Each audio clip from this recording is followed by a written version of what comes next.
Uma loja comercializa 5 modelos de caixas d'água, modelo 1, 2, 3, 4 e 5, todos em formato de cilindro reto de base circular. Cilindro reto de base circular. Então vamos botar aqui assim, ó. A gente tem um cilindro aqui assim, todos eles são no mesmo formato. Ficou meio feio esse meu desenho, né? Mas dá pra... Não, esse aqui não precisa botar pontilhado, porque esse a gente tá vendo. Então, aqui, esse aqui é sem pontilhado, e esse aqui eu vou arrumar para ficar um pontilhadinho mais bonitinho. Beleza, esse aqui é um cilindro.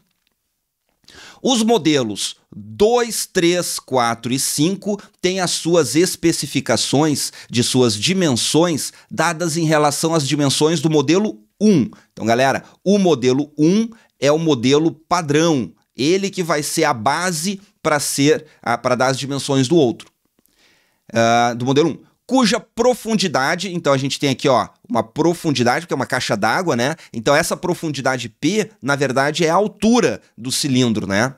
E a área da base AB. Então ele tem uma área da base aqui assim, que é AB. Vamos dizer então que o raio dele é um raio R. Então olha só, eu já consigo saber o volume dessa caixa d'água número 1. O volume é área da base vezes altura. Então é a área da base vezes o P, que é a altura. E eu posso pensar no volume também através do raio, né? Eu posso pensar a área da base é πr ao quadrado. Então é πr ao quadrado vezes a altura, que é P. Botei aqui assim. Legal, então eu já tenho essas informações do modelo 1, que é o modelo base para os outros. Olha só, agora eu vou ter que calcular o volume de cada um desses modelos aqui e uma pessoa pretende comprar o modelo que ofereça a maior capacidade desse cara. Capacidade volumétrica, estamos falando de volume. Então a gente vai ter que calcular o volume de cada um dos modelos e ver quem que tem o maior. Vamos lá então, ó. O número 2 aqui, olha o que ele nos diz sobre o número 2. O modelo 2, ele tem o dobro da profundidade. Então, essa profundidade aqui, ó, é 2P e metade da área da base. E metade da área da base. Então, a área da base sobre 2. Então, se eu for calcular o volume desse cara, eu vou calcular através dessa fórmula. Então, o volume vai ser a área da base, onde a área da base dele é a área da base sobre 2. Por que eu botei a área da base sobre 2? Porque a AB já foi definido que é a área da base do volume 1. Se eu quisesse, eu poderia escrever aqui, ó, área da base do cara 2 vezes a profundidade do cara 2. Só que a profundidade do cara 2 é 2 vezes a profundidade do 1. E a área da base do cara 2 é a área da base sobre 2. Então eu posso escrever o volume assim, ó. A área da base 2 é a área da base sobre 2 vezes a profundidade 2, que é 2P. Olha aqui, ó, o que eu acabei de descobrir. Corta 2 com 2, fica área da base vezes P. E o que é a área da base vezes P, galera? É o próprio volume do cara 1. Vou botar o número 1 aqui, ó, para ficar indicado, né?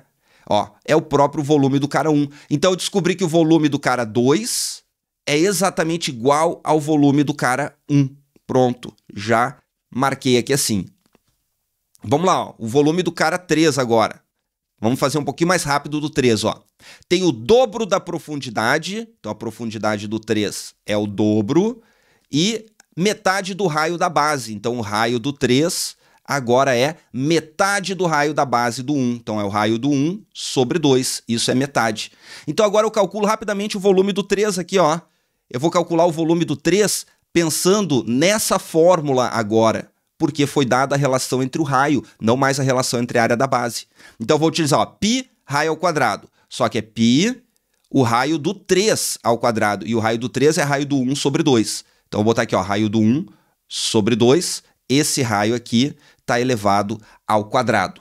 Vezes a altura. A altura é a profundidade, né? Só que a profundidade eu não vou escrever P3 aqui, porque eu estou acelerando o cálculo, né? Eu tenho que fazer tudo rapidamente. Então eu boto aqui, ó, 2P. 2P. Então eu vou calcular o volume 3 aqui, ó. Eu tenho aqui uma fração elevada ao quadrado, eu elevo o primeiro e elevo o segundo, né? Cada parte da fração eu levo ao quadrado. Então vai ficar π R1 ao quadrado e o 2 ao quadrado vai dar 4. E o 2P está aqui. Agora, olha só, galera, o volume 3, deixa eu ver onde é que eu vou escrever aqui assim, ó, volume 3. Então eu tenho, ó, corta 4 com o 2, sobra o 2 aqui, vai dar, ó, πr1 ao quadrado P sobre 2. πr1 ao quadrado P, πr1, aqui é o raio 1, né, que é esse cara aqui, o πr1 ao quadrado P é o próprio volume do cilindro 1. Então eu posso substituir aqui por volume 1 e embaixo sobre 2. Então eu acabei de descobrir que o volume do 3 é metade do volume do 1, enquanto o do 2 é igual. Então até agora, o que tem o maior volume seria o 1 e o 2, né? Então, 1 e o 2 aqui, como tem o 1 na resposta também, eu já sei que a resposta não é nem o número 1, nem o 2, nem o 3. Se eu fosse chutar agora por falta de tempo, eu já sei que é o 4 ou 5. Por que eu sei que nem o 1 nem o 2 são respostas? Porque eles têm o mesmo volume. Se eles têm o mesmo volume, nenhum é maior que o outro, né? Então deixa eu fazer o seguinte agora aqui, ó. Deixa eu diminuir aqui para a gente ganhar espaço. Vou botar mais para cá, ó. Aqui. E vamos fazer o do... Aqui do lado, ó, o do 4. O 4 tem a metade da profundidade, então a profundidade do 4 é a profundidade do 1 sobre 2, metade da profundidade, e dobro da área da base. Agora é a área da base, não é mais raio, né? Então dobro da área da base. Então vou botar aqui, ó, que a área da base do 4 é o dobro... Deixa eu fazer... diminuir um pouquinho aqui mais para ganhar espaço. Então é a área da base do 4... é a área da base do 1, vamos ver, ó, é a área da base, é o dobro, então tem que botar aqui o dobro, esqueci de colocar o 2 ali, ó. É esse aqui que a gente fez, ó, tem a metade da profundidade e o dobro da área da base. Então eu vou calcular o volume do 4, o volume do 4, ele vai ser a área da base, só que agora ó, é 2AB1, então a área da base é isso, vezes a profundidade, que é P1 sobre 2, P1 sobre 2. Então agora eu corto aqui, ó, o volume 4, então é a área da base 1 vezes P1, que é exatamente o volume 1. Putz, olha o que a gente descobriu aqui, ó. O volume 4 é igual ao volume 1. Então o que a gente já sabe? A gente já sabe que a resposta é o 5, galera. Porque já que eu quero o maior volume de todos, e eu encontrei o 1, o 2 e o 4 sendo iguais, e o 3 sendo metade, então eu já sei que o 5 vai ter o volume maior de todos. Já posso até marcar se eu quiser. Mas vamos lá, vamos encontrar aqui, ó. Tem a metade da profundidade, então vamos botar a profundidade do 5 é metade, é a profundidade do 1 sobre 2, né? Porque é tudo em relação ao número 1.